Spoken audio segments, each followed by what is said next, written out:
Close your eyes and picture a human being from 20,000 years ago. You're probably seeing someone in a museum diorama.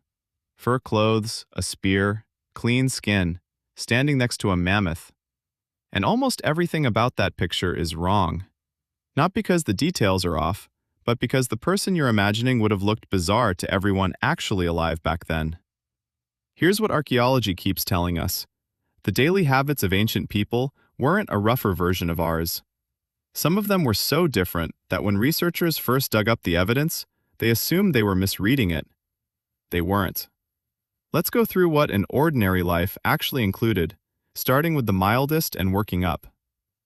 Red skin. Everywhere. Always.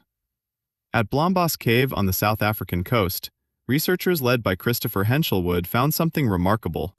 A complete 100,000-year-old production kit for paint. Grinding stones, shells used as mixing containers, and residue of the finished product. Powdered red ochre blended into fat and marrow. This wasn't decoration for special occasions. Ochre paste shows up across ancient sites for tens of thousands of years, and it earned its place on the body. It shielded skin from sun. It discouraged biting insects. It helped preserve the hides people wore. And the colors and patterns almost certainly carried social meaning. Who you were, which group you belonged to. Which means, for most of our species' history, the default human being was reddish-brown from head to foot and had a faint smell of rendered fat. Bare, unpainted skin, the thing every museum mannequin has, may have been the strange look. Missing teeth. On purpose. Skeletons from roughly 14,000 years ago, across multiple European sites, keep showing the same odd feature. Specific, perfectly healthy teeth are simply gone. Not lost to decay, not knocked out in accidents.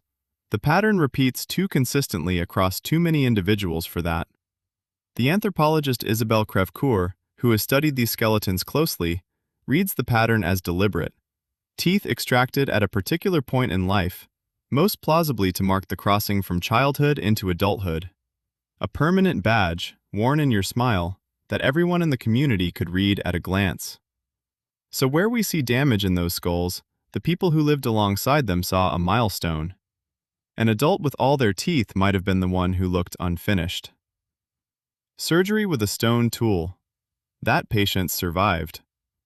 The oldest operation in the archaeological record is trepanation, opening a hole in a living person's skull. Evidence goes back at least 8,000 years, and here's the part that should stop you. It appears independently on nearly every inhabited continent.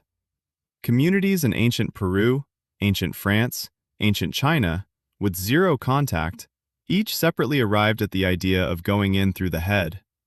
The procedure meant scraping through bone with a stone edge while the patient was awake or close to it. And astonishingly often, it worked. We know because the bone around many of these openings shows regrowth. The person healed and kept living.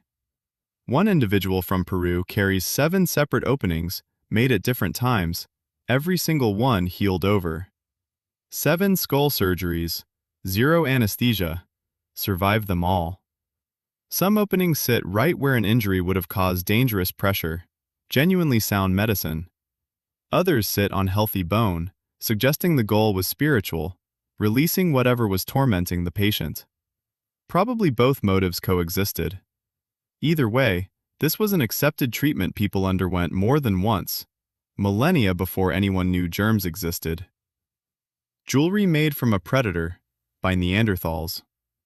In 1899, excavations at Krapina in Croatia produced a huge haul of Neanderthal bones and stone tools, and, mixed in, 8 talons from white-tailed eagles, from at least 3 different birds.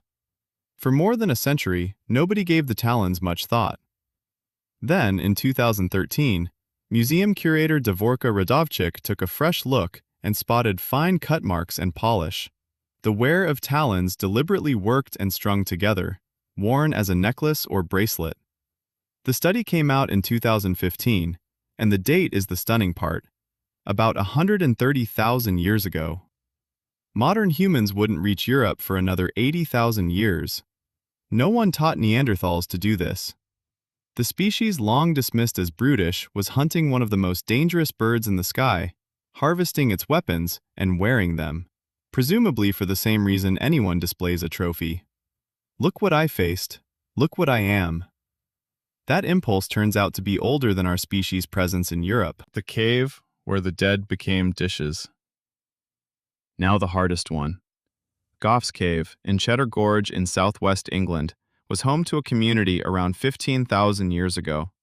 When archaeologists analyzed the bones left behind, the human remains and the animal remains told the same story.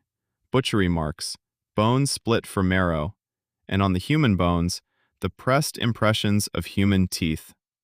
These people ate their dead. And it wasn't desperation. The cave held plenty of game. This was a choice, and it came with ceremony. Sylvia Bello of London's Natural History Museum documented how 3 of the skulls were converted, patiently and skillfully, into drinking vessels. Cleaned, the base removed, the rim worked smooth. Someone also engraved a zigzag design into a forearm bone from the same remains, decorating what was left of a person they had just consumed. Was it grief? Honor? A way of keeping the dead inside the living? The mechanics survive in the bone, the meaning didn't. All we can say is that in that community, this was how you treated someone who mattered. And the gentlest one, not letting go right away. When someone died in many ancient societies, the body stayed home, for days, weeks, sometimes far longer. This isn't only ancient history.